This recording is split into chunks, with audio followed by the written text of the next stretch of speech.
Hey, Maria, back with another video. So it's like almost 8 o'clock. I'm gonna go ahead and jump in the shower in a few minutes and do my dishes, which is a nightly ritual, like clockwork. Sometimes it happens at different times, mind you, but I'm pretty consistent as far as how I do things in an orderly fashion. But anyway, I was thinking today, how, actually, I was thinking about it this morning, which is one of the reasons why I decided that I needed to get those papers served to him because, I was thinking about the video that I did last night about, the annoying family that he has and how they think that they have rights over me. And I think part of the reason is because, I still have contact with him. And, he should understand that, once a person leaves a house, it's done, okay? I mean, I'm done with it. I don't want to deal with, I've mentioned before, I hate his fucking family. I fucking hate them.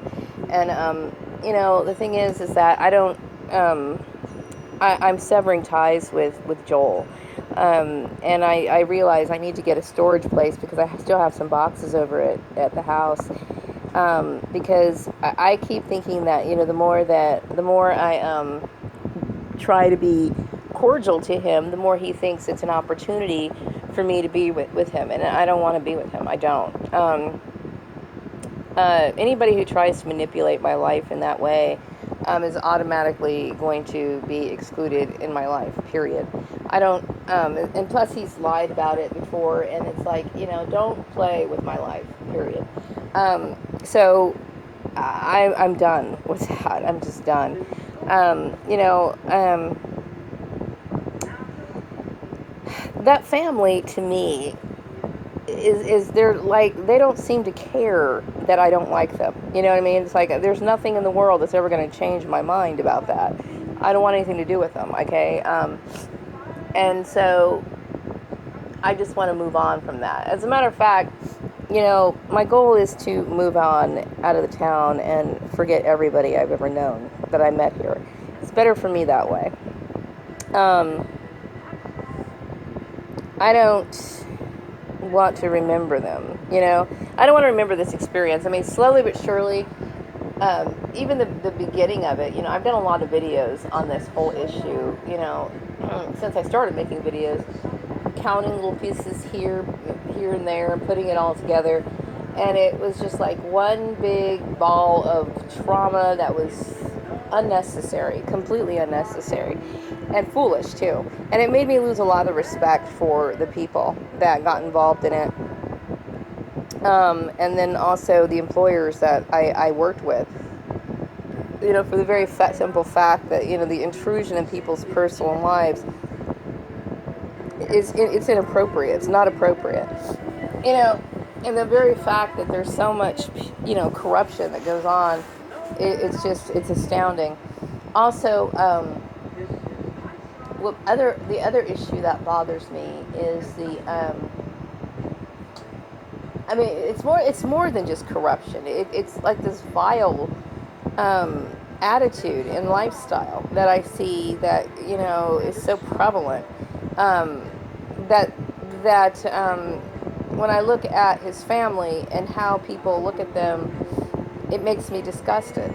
It disgusts me. It really does. Um,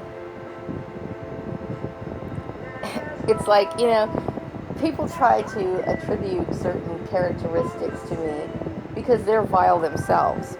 Okay, I don't want anybody's vile lifestyle or to be a part of anything like that. You know what I mean? I have very high standards, very high standards. And to, assume things about me that are completely unjustified and unwarranted.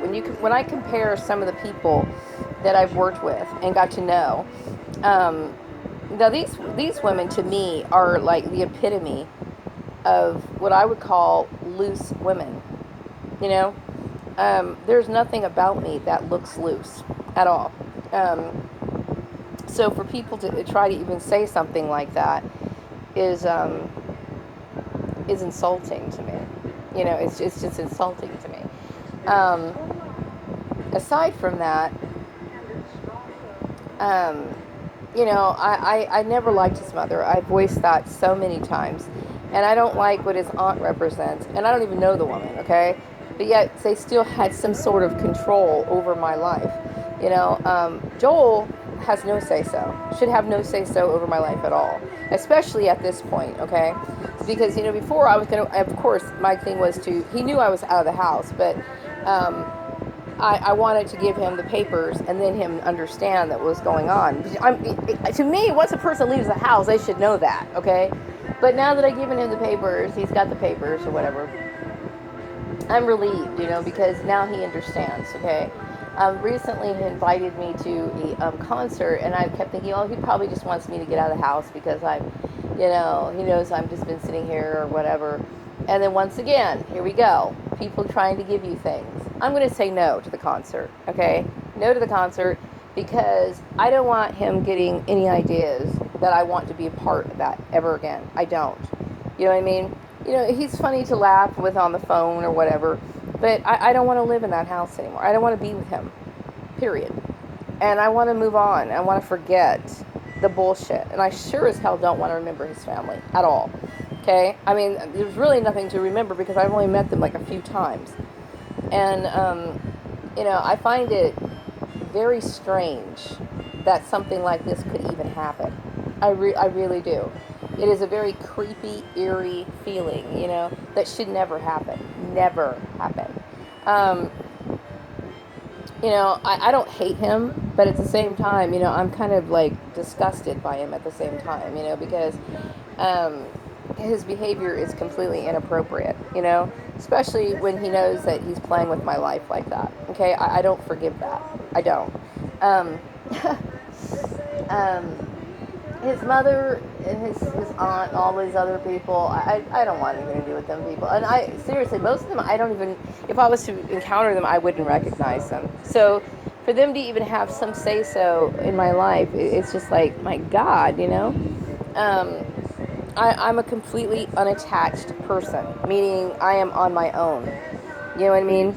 And it's not about me trying to be adventurous. It's about me being realistic, okay? I have to take care of myself, period. And I should be able to take care of myself in the way that I want to have, nobody putting their say-so in or their suggestions in. It's none of their business, and for anybody to think otherwise is just downright fucking retarded. You know what I mean? The respect that I've lost for a lot of the companies, like the big major companies, I'm just like, oh my God, are you serious? Like, this shit really happens in companies that are supposed to be reputable? It's like these people sit there and they participate in a crime. It's a fucking crime. It's like people manipulating your life, and they do it. They participate in it. You know what I mean? And I saw a post on Facebook today, and I've been on Facebook because it's like, you want to meet people because you're so bored. You're so isolated. You're just giving up on your environment. So it's like, okay, well, who else in the rest of the world's disgusted? You know what I mean? So you talk to a few people, and there was this post about, about some of the corrupt companies that exist in this world. And I was like, a lot of people, especially like people like in my mom's day and age, they don't have any idea of what this world really is like. They have no idea how corrupt it is, And it's like, you think that, once you fill out a job application and you start a job and they put your shit in the file or whatever, and you start working and you think everything's like in the administrative on the up and up, okay? Because that's what you're supposed to do. Okay, that is exactly what you're supposed to do. You're supposed to be able to protect the confidentiality of the person. It doesn't matter. I've worked for some companies that were so strict on guidelines that their spouse couldn't even pick up their paycheck without a signature and a prior authorization. Okay, so you get some of these companies, and it's just like people can call and manipulate shit behind the scenes, and you think like certain companies that have big names that are especially like nationwide are following the guidelines that they're supposed to, and when you find out they're not, you're like, oh my God, and you're hearing about all this gang stalking and all this other stuff, domestic stalking, and these people welcome this stuff. They welcome it, and so when I think about how they come up with excuses, and reasons why they do the things that they do. And I know that the reasons are bullshit. I know that they are, okay? Um, it's like it's jaw dropping. It really is. It really, really is. So um, I've learned a lot. More than I even wanted to know from this experience. Okay, because really, once once Joel found out, or once I told him, or however that order happened, that was between he and I. It has nothing to do with anything. Nothing to do with my job. Nothing to do with anything at all. That is between he and I. Okay, but you got all these people involved in it, acting stupid. You know what I mean? You can't help but like lose respect for them. And I've lost respect, complete respect. For what I was supposed to be and represent myself in that relationship when I lied to him. To me, he's like filth in my opinion, and so is his fucking goddamn family. You know what I mean? And so I'm just like, oh, okay, wow. And then you know what? Filth gets to run the world, apparently. It's like, damn. It's something that, it's eye-opening. Let's just put it that way. But I don't want any ties to anybody. I don't. This woman has to take care of herself, and I'm well aware of that. I have to make decisions for myself. I can't rely on other people. Never did I ever want to. I never asked his mother for shit. Never wanted her involved in my life. You know what I mean? But she likes to infiltrate her shit into stuff. I can't stand the bitch, okay? I would love to have her just kill that woman, seriously. And I would have absolutely no remorse. None, okay? But of course, I'm a law-abiding citizen. Don't think those thoughts don't come into my mind, okay? Don't think those thoughts don't come into my mind, because they do. Okay, and she would be getting exactly what she deserves, okay? Just like all the other people who, to me, are corrupt and shouldn't be in the positions that they're in. And it's extremely disturbing to me. But anyway, I'm doing the best I can to get the fuck out of here. I mean, I just want to settle down and live a quiet life. And I do want to meet new people, though. It'd be nice to have a girlfriend or two, someone I could, like, talk to, a woman. Somebody who likes to sew, somebody who likes walking, somebody who likes clothes, somebody who enjoys girly stuff. That would be great. You know what I mean? And they're hard to find. True friends are very hard to find. But you know what? I want to meet new people. You know what I mean? Facebook is nice, okay? I mean, it gives you a little bit more of a experience in talking to different people from across the world or whatever. But it's not the same as actual socialization. It's not. I mean, you can't go out to like, a restaurant with them. You can't really, you can converse, but I mean, I get tired of typing, okay? And yeah, you got the little voice and segment thing on there, but it's just not quite the same. It just isn't. Of course, I know that a lot of people don't really associate like they used to, but still, it's time for me to move on and leave this old life behind me, and it's just time for me to do that. And it looks like it was long. I should have done that a long time ago, So anyway, I'm going to wrap up this video, and I will be back with another one later. Have a great night.